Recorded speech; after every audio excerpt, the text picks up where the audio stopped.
얼마 전에 제가 이 낯선 곳에서 운전을 할 일이 있었습니다. 지하 주차장에서 이렇게 나와 가지고 제가 목적하는 곳으로 이제 가고자 했었는데, 그런데 문제는 이 내비게이션이 일시적으로 이 위치를 잡지 못하고 있었습니다. 나의 위치를 전혀 다른 엉뚱한 곳으로 인식하면서 그곳에서부터 방향을 안내하기 시작하는 것입니다. 이 더 큰 문제는 이곳이 이제 낯선 곳이다 보니까, 심지어 이제 지하 주차장에서 나왔을 때에 이 동서남북이 구분이 되지 않는 것입니다. 말 그대로 이게 좌로 가야 될지 우로 가야 될지, 아니면 내가 앞으로 직진해야 될지 전혀 판단이 되지 않고 있었습니다. 간혹 우리의 삶은 이처럼 방향을 상실할 때가 있는 것 같습니다. 그래야 도리어 이 동쪽으로 향하여야 될 나의 삶이 그 감각을 의지하여서 반대 방향인 서쪽으로 갈 때가 종종 있는 것 같습니다. 그럴 때 우리가 어떠한 삶의 자세를 취하여야 할까? 내비게이션이 정상적으로 돌아올 수 있도록 우리가 조치하는 것이 가장 좋은 것 같습니다. 임의로 방향을 정하더라도 이 서행하면서 그 위치가 바로 인식되어질 때까지 기다리고, 그 뒤에 바르게 잡혀진 상태에서 이 설정된 방향으로 나아가야 하는 것입니다. 만일 이러할 때 여전히 나의 감각만을 의지하면서 그곳으로 그냥 무작정 달려간다면은 이것은 매우 어리석은 운전이다라고 말할 수 있습니다. 마찬가지로 우리의 삶을 다시 바르게 잡고자 할 때에는 우리가 하나님 앞에 바르게 서 있어야 하는 것입니다. 내 뜻을 중심으로 방향을 정하여서 그대로 나아가는 것은 결코 지혜로운 방법이 아닙니다. 왜냐하면 그 방향을 정하는 자기 스스로가 흔들릴 때가 있고, 사람의 감각이 이 거대한 세상 가운데 올바르게 방향을 정할 만큼 능력이 뛰어나지 않기 때문에 그러합니다. 따라서 우리는 온 세계를 주관하시는, 말 그대로 이 온 세계를 다 파악하고 계시는 그 하나님을 의지하며 주의 말씀만을 의지하여 우리의 삶의 걸음을 정하여야 할 것입니다. 오늘은 그러한 차원에서 이 사울과 다윗의 이야기를 함께 살펴보고자 합니다. 귀한 주님의 뜻이 우리 가운데 이루어지는, 또 깨닫게 되어지는 시간이 될 수 있기를 간절히 소망합니다. 먼저 본문 6절 이 상반절의 말씀을 우리가 함께 살펴보고자 하는데요. 6절 우리 노란색 표시된 부분만 한 목소리로 함께 읽도록 하겠습니다. 무리가 돌아올 때 곧 다윗이 블레셋 사람을 죽이고 돌아올 때에. 본문의 배경이 어느 시점에 이루어지고 있는가에 대해서 보여주고 있습니다. 이스라엘과 이 블레셋 가운데에서는 항상 이 전쟁이 있었습니다. 이러할 때 이 어린 다윗은 골리앗을 무찌르고 일약 스타로 올라가게 되어집니다. 이후 사울은 이 다윗을 신뢰하였고 또 다윗을 전쟁터로 내보냈습니다. 그때마다 다윗은 지혜롭게 행하였고, 이에 사울은 이 다윗을 군대의 장으로 세웠습니다. 본문은 다윗이 여전히 이 블레셋과의 그 전쟁 속에서 그들을 크게 무찔렀고 그 승리 가운데 돌아왔을 때에 있었던 일임을 보여주고 있습니다. 아이러니하게도 그 시점에서 전혀 예상하지 못한 이 문제가 이후 본문 가운데 등장하게 됩니다. 어찌 보면 다윗에게 있어서나 또 이스라엘의 모든 군대, 그리고 이스라엘 성읍에 있는 모든 사람에게 있어서 기쁨의 날이고 이 축하의 날이었습니다. 그런데 이 좋은 날, 가장 기쁘다 여길 수 있는 그 날에 이 문제가 발생하기 시작합니다. 우리의 삶을 살펴볼 때에도 그러한 것 같습니다. 우리 인생의 문제의 시작은 대부분 우리가 정상이다라고 여겨질 그때에, 가장 높은 곳에 올랐을 그때에 시작되는 것 같습니다. 최고로 이르는 날, 가장 좋은 날, 내 삶에 기쁨이 있는 날, 혹은 내가 다 이루었다 여겨지는 그 날로부터 우리 인생의 문제가 다시 시작되는 것 같습니다. 우리가 잘 알고 있는 욥 같은 경우도 그러합니다. 욥은 그의 인생에 있어서 이제 내 인생이 평안하다라고 여겨질 그때에 아무런 문제가 없다 여겨지는 그 시점에 천상계에서는 그 평안함을 놓고 새로운 일이 일어나고 있었습니다.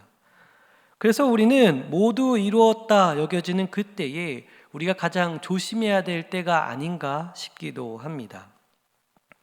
이제 여기까지만 하면 다 되었다 여기는 그때가 바로 새로운 문제의 시작점이 될 수 있기 때문에 그러합니다.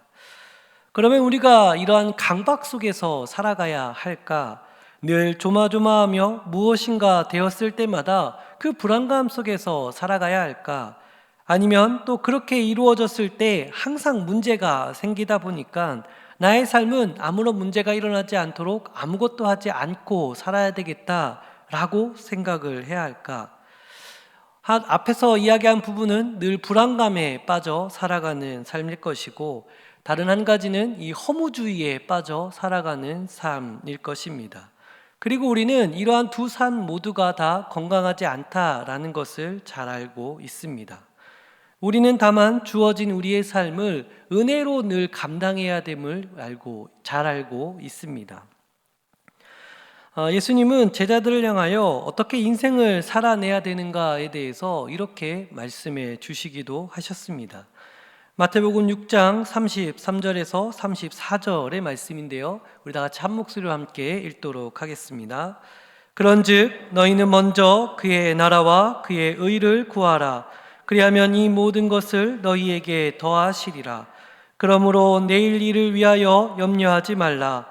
내일 일은 내일 염려할 것이요 한날의 괴로움은 그날로 족하니라. 아멘. 허무하다라고 여기며 그의 삶을 내려놓아서도 안 되는 것이고, 그의 삶이 하나님의 뜻을 구하며 자기에게 주어진 것들을 잘 감당해내며 살아가야 하기도 하지만, 또 모든 염려와 근심 속에 사로잡혀 살지 말고 날마다 도우시는 하나님을 의지하며 살아가야 될 것을 예수님은 가르쳐 주셨습니다. 우리의 삶은 언제나 특히나 이 잘 되어졌을 때에 새로운 일은 일어나는 것 같습니다. 그러할 때마다 우리가 일희일비할 것이 아니라 중심을 붙드시는 그 하나님을 의지하며 우리가 삶을 살아내야 할 것입니다. 그러할 때 놀라운 주님의 은혜의 손길이 우리 가운데 이루어질 수 있음을 우리가 간절히 믿습니다. 이어서 6절 하반절에서 이 7절의 말씀은 이렇게 이야기하고 있는데요, 제가 읽도록 하겠습니다. 여인들이 이스라엘 모든 성읍에서 나와서 노래하며 춤추며 소고와 경새를 가지고 왕 사울을 환영하는데, 여인들이 뛰놀며 노래하며 이르되 사울이 죽인 자는 천천히요 다윗은 만만이로다 한지라. 본격적으로 오늘 본문이 다루고 있는 이 문제의 원인이 나타나고 있습니다. 여인들이 악기를 사용하며 이 춤추며 노래하고 있는데, 그 노래의 내용이 다소 이상하게 기록되어져 있습니다. 6절에서는 분명히 이 노래가 이 사울을 향하여 그 환영하는 대상이 사울이다라고 밝히고 있는데, 사울 왕을 환영하면서 춤과 노래를 부르는데, 그 노래의 내용이 사울이 죽인 자는 천천히고 다윗이 죽인 자는 만만이다라고 이야기하고 있습니다. 다시 말해 사울은 1000명을 죽였고 다윗은 10,000명을 죽였다라고 이 여인들이 노래하고 있는 것입니다. 우리는 여기서 왜 이 여인들이 이렇게 노래하고 있는지를 살펴볼 수 있습니다. 그리고 그 이유는 명확하게 우리가 알 수 있는 점은 실제로 그러하였기 때문에 그러합니다. 사울이 죽인 사람보다 다윗이 전쟁에 참여하여서 죽인 자의 수가 압도적으로 많았기 때문에 이 여인들은 그 있는 그대로를 노래한 것입니다.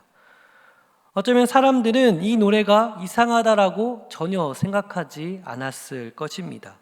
왜냐하면 노래에서 사울을 무시하고자 하는 의도가 없었기 때문에 그러합니다. 분명 노래가 사울을 환영하기 위한 노래이고, 그 환영하는 노래 가운데 사울과 다윗의 이야기가 담겨 있었기 때문입니다. 그래서 이 당시의 사람들은 사울을 높이고자 하거나 다윗을 높이고자 하는 특별한 목적이 있는 것이 아니라 그저 이 승리에 관하여 함께 노래한 것입니다. 사울은 이처럼 훌륭한 장군을 두고 있었다라는 것을 바로 이 노래의 가사 가운데 담고 있었다라는 것입니다. 그리고 이를 포함하더라도 기본적으로 사람들은 이 노래 가운데 그저 자기 삶 가운데 이루어지고 이스라엘 가운데 이루어졌던 이 놀라운 일에 관하여 노래하였을 뿐인 것입니다. 이처럼 사람 혹은 대중이라 여기는 부분에 있어서는 대부분 보이는 그대로를 받아들이는 경향이 있습니다. 그리고 받아들인 그것에 관하여 그대로 반응을 하기도 합니다. 그러하기에 목적이 있는 이들은 보여지는 것, 흔히 말하는 이 퍼포먼스를 매우 중요하게 여기는 것 같습니다. 기업들은 광고를 통하여 이 기업의 이미지를 만들어내고 있습니다. 어떠한 선전의 목적이 있는 이들은 포장을 최대한 아름답게 꾸미고자 노력을 하고 있습니다. 이들은 사람들이 보여지는 그대로 반응한다라는 그 사실에 주목하고 있었고, 이에 자신들이 어떻게 보여지는가를 매우 중요하게 여기고 있는 것입니다. 그런데 기독교는 이것과는 정반대의 걸음을 걷고 있습니다. 이 예수님께서 보여주신 모든 것은 마치 보여지는 것에 관하여 이 정면적으로 이 거부하는 것처럼 나타나고 있습니다. 흔히 우리가 생각하기를 이 예수께서 메시아로 이 땅 가운데 오신다라고 한다면 최소한 어느 사람이든지 간에 인정할 만큼의 그 배경 속에서 활동하셨어야 되지 않는가라고 우리는 생각할 수 있습니다. 그런데 참으로 예수님은 가난한 곳으로 오셨습니다. 예수님은 태어나자마자 이 동물의 밥통 위에 누우셨고, 자라온 모든 환경은 당대 시대의 사람들이 이것은 대표적으로 가난한 동네다라고 여겨지는 그 가나안에서 성장하셨습니다. 보이는 것을 중요하게 여기셨다라고 한다면은 그처럼 제자들을 이 볼품없는 사람들로 선택하지는 않으셨을 것입니다. 자기와 함께하는 제자들을 당시에 가장 유능한 사람으로 선택했어야 하는데, 예수님은 도리어 그 당시에 가장 흔하디 흔한, 어찌 보면 조금 더 부족해 보이는 사람을 택하여 제자로 삼으셨습니다. 또한 당시 유력하다 여기는 이들과 그렇게 대립적인 관계를 형성할 필요도 없었을 것이고, 무엇보다 가장 치욕스럽고 불명예스러운 그 십자가로 주님은 걸어가지 않으셨을 것입니다. 이렇게 주님께서 행하셨던 이유는 보이는 것에 그렇게 중요하게 여기지 않으셨기 때문입니다. 이를 통해 우리가 명확히 알 수 있는 것은 기독교는 보이는 것에 중심을 두고 있지 않다라는 것입니다. 왜냐하면 기독교는 보이는 것을 넘어 보이지 않는 믿음을 더욱 중요하게 여기고 있기 때문에 그러합니다. 우리가 사람이기에 또한 사람을 상대하기 때문에 보이는 것을 무시하며 살기는 참 어려울 것입니다. 그러나 본질에 있어서 우리가 놓치지 않기를 원합니다. 우리가 기본적으로 최소한 예수님을 따르는 사람들이라고 할 때에 너무 보이는 것에 치중할 필요는 없습니다. 오히려 우리의 중심, 우리의 믿음이 온전한가를 더 깊이 살펴볼 필요가 있습니다. 또한 이 세상이 그만큼 보이는 것, 대중적인 것, 현혹적인 것에 이 혈안이 되어져 있다라고 한다면은 우리는 그러하면 그러할수록 더 휘둘리지 말아야 할 것입니다. 보이는 것을 너무도 중요하게 여기는 세상의 흐름을 따라 살아갈 필요가 없고, 다만 우리는 우리에게 주어진 믿음의 삶으로 우리의 삶을 감당해내야 하는 것입니다. 이것이 예수님을 따르는 사람들의 기본적인 삶의 자세다라고 감히 말씀드릴 수 있습니다. 따라서 이곳에 계신 모든 분들 가운데 이러한 믿음의 삶, 보이는 것을 넘어 믿음을 중요하게 여기는 삶을 살아낼 수 있기를 간절히 축복합니다. 이어서 8절에서 그러한 노래 가운데 사울이 어떻게 반응하는지를 기록하고 있습니다. 8절 말씀인데요, 함께 한 목소리로 읽도록 하겠습니다. 사울이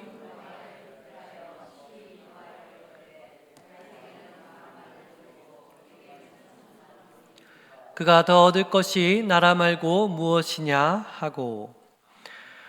여기서 사울이 노한 이유, 사울이 화를 낸 이유는 크게 두 가지로 살펴볼 수 있습니다. 첫째로는 다윗과 자신을 비교하였기 때문입니다. 다윗에게는 만만을 돌리고 자신에게는 이 천천을 돌렸다라는 것입니다. 자신과 다윗을 비교하였을 때에 대중들이 자신을 낮게 평가하고 이해하고 있었고, 비교하여 이 다윗을 더 높이 평가하고 있었기 때문에 이 사울은 심히 노하였던 것입니다. 둘째로 사울이 노하였던 이유는 자신의 나라가 다윗에게로 옮겨질 것인가에 대한 이 두려움 때문입니다. 대중의 인기를 얻고 다윗은 지금 급부상하고 있었고, 이러한 인기는 자신이 통치하던 나라가 다윗에게로 넘어갈 것이다라고 생각한 것입니다. 그래서 자신의 나라가 빼앗길 것이다라는 생각 속에 사울은 심히 노하였던 것입니다. 그런데 우리는 여기서 이 두 가지 생각 모두가 다 잘못되어졌다라는 것을 발견할 수 있습니다. 첫째로 이 사울은 자신과 다윗을 비교할 필요가 전혀 없었습니다. 그 이유는 자신은 왕이고 다윗은 자신의 휘하에 있는 장군이기 때문에 그러합니다. 앞서 설명하였듯이 사람들이 사울을 향하여 노래하면서 다윗을 높였다라고 할지라도 그것은 사울을 높이는 노래인 것입니다. 그런데 사울은 자기 스스로 비교의식에 빠져서 다윗을 자신보다 더 높이 평가되고 있다라고 여겼던 것입니다. 무엇보다 이 사울은 지금 자신의 역할에 관하여서 혼란스러워하고 있습니다. 자신의 역할은 왕입니다. 그리고 다윗은 장군인 것입니다. 그 자기에게 맡겨진 그 역할이 있고 다윗에게 역시 맡겨진 그 역할이 있는 것입니다. 그런데 사울은 지금 이것을 망각하고 자신과 다윗을 동일선상에 두고 비교하고 있는 것입니다. 그만큼 사울의 자존감이 무너져 있는 상태다라는 것을 보여주고 있습니다. 다시 말해 나는 나 스스로의 존재 자체로서 가치가 있다라고 하는 그 생각이 무너져 있는 상태인 것입니다. 예수님은 이러한 비교 의식에 관하여서 말씀해 주신 내용이 있습니다. 이 부활하신 예수님께서 제자들을 만나시고 특별히 이 베드로가 앞으로 어떻게 되어질 것이다 라고 말씀해 주시는 본문이 있습니다. 그러고 나서 베드로는 불현듯 자신에게 말씀하신 그 예수님의 이야기를 생각하면서 옆에 있었던 요한을 두고 궁금해 했습니다. 그래서 자신과 비교하여서 요한은 그러면 앞으로 어떻게 될 것인가에 대해서 예수님께 물었던 것입니다. 이때 예수님은 요한복음 21장 22절에서 이렇게 말씀하십니다. 예수께서 이르시되 내가 올 때까지 그를 머물게 하고자 할지라도 내게 무슨 상관이냐 너는 나를 따르라 하시더라. 아멘. 다시 말해 예수님은 네가 알 바가 아니다 라는 것입니다. 네가 요한을 신경 쓸 필요가 없고 다만 너는 나를 따르면 된다라고 말씀해 주신 것입니다. 우리가 이 비교 의식에 빠지면 안 됩니다. 매우 위험하고 치명적이고 관계에 있어서 신뢰를 무너뜨리기 때문에 그러합니다. 나는 나에게 맡겨진 일이 있고 그 속에서 의미를 발견하면서 하나님과 나만이 하는 인생의 길을 묵묵히 걸어가야 합니다. 괜히 옆에 있는 사람, 특별히 나와 가까이 있는 이들과 비교하여서 서로가 누가 높은지 낮은지를 결정할 필요가 없습니다. 우리는 오직 나를 따르라 라고 말씀하시는 그 예수님께로만 집중하며 우리의 삶을 살아내야 하는 것입니다. 둘째로 사울이 자신의 나라가 다윗에게 돌아갈 것이다 라고 생각하고 있지만 이것도 역시나 잘못된 생각인 것입니다. 왜냐하면 사울에게는 나라가 없기 때문에 그러합니다. 이것이 무슨 말이냐면 오늘 설교의 제목이기도 하지만 말 그대로 그 나라가 자신의 나라냐는 것입니다. 현재 자신이 통치하고 있는 나라, 그 이스라엘의 진정한 소유, 진정한 주인은 하나님이시기 때문에 그러합니다. 그러하게 하나님은 사무엘상 초반에서도 이 이스라엘을 향하여 너희가 왕을 세우지 말라라고 말씀하셨고, 그러함에도 불구하고 있는 이 이스라엘 백성을 향해서 이 하나님께서는 왕을 허락해 주셨습니다. 그 허락된 왕으로서 사울이 세워진 것입니다. 하지만 그럼에도 여전히 이스라엘의 진정한 왕이 하나님이심을 지금 거부하고 있는 것입니다. 이 과정 가운데 사울은 그저 잠시 왕의 역할을 맡았을 뿐인 것임에도 불구하고 사울은 지금 하나님이 진정한 왕이 아니라 자신이 왕이고 이 나라는 내 나라다라고 인식하고 있는 것입니다. 자신의 나라는 절대로 없습니다. 만일 어떠한 왕에게 있어서 자신의 나라다라고 말할 수 있는 사람이 있다면 우선 그 사람은 지금까지 살아 있어야 할 것입니다. 자신의 것이다 라고만 하며 정작 자신은 이 땅에서 죽어서 땅에 묻혀 있다라고 한다면 진정 그의 소유다라고 말할 수 없기 때문에 그러합니다. 그러한 차원에서 땅의 영원한 소유는 하나님일 수밖에 없고 그 땅 위에 세워진 모든 나라도 역시나 다 하나님의 것입니다. 잠시 하나님께서 우리로 하여금 사용할 수 있도록 허용해 주신 것입니다. 우리가 저마다 각자의 나라를 만들려 하고 있는 것 같습니다. 나의 것, 나의 소유, 나의 이름으로 붙여진 모든 것을 만들려고 우리가 부단히 애쓰며 살고 있는 것 같습니다. 그러나 우리가 이처럼 애를 쓰면 애를 쓸수록 결국 남는 것은 허무밖에 남지 않을 것입니다. 아무리 애를 써도 결국 그것의 소유는 나의 것이 될 수 없기 때문에 그러합니다. 결국 때가 되면 나의 손에서 놓아야 하고 나의 이름이 지워질 그때가 오기 때문에 그러합니다. 그러나 우리가 영원히 소유할 수 있는 것이 있습니다. 바로 하나님입니다. 하나님을 소유한다라는 표현이 다소 과격할 수 있지만 우리의 입장에서 그렇게 표현할 수 있다라는 것입니다. 우리가 하나님께 속하여 진다는 것, 나의 영혼이 하나님을 택할 수 있게 된다는 것, 이것은 영원할 수 있습니다. 그러하게 우리의 삶의 방향은 분명할 수밖에 없습니다. 나의 나라를 만들려고 목숨 걸지 말고 나를 소유하신 하나님을 향하여 우리가 목숨 걸고 삶을 살아내야 하는 것입니다. 나의 나라는 그 어디에도 없기 때문에 그러합니다. 또한 그러한 삶을 살아가는 자세는 자연스럽게 청지기적인 삶을 살도록 만들어주고 있습니다. 잠시 위임 맡아 내게 주어진 것을 관리하는 관리자임을 우리가 깨달을 수밖에 없는 것입니다. 내 몸, 또 나의 가정, 나의 직장과 내가 이루어낸 모든 기업들 가운데 다 내가 잠시 맡아서 관리하는 것입니다. 우리가 다시 한번 우리의 삶을 점검하며 살아내기를 원합니다.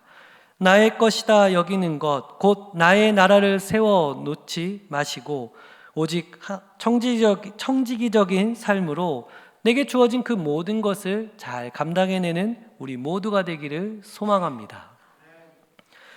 놀랍게도 만일 그렇게 우리가 행하여지지 않을 때, 청지기적인 삶을 살지 아니하였을 때에 어떻게 되어지는가에 대해서 9절 말씀은 보여주고 있습니다. 우리 끝에 있는 9절 말씀 함께 한 목소리로 읽도록 하겠습니다. 그날 후로 사울이 다윗을 주목하였더라. 아멘. 사람을 주목하며 살게 된다라는 것입니다. 과연 저 사람은 어떻게 될 것인가?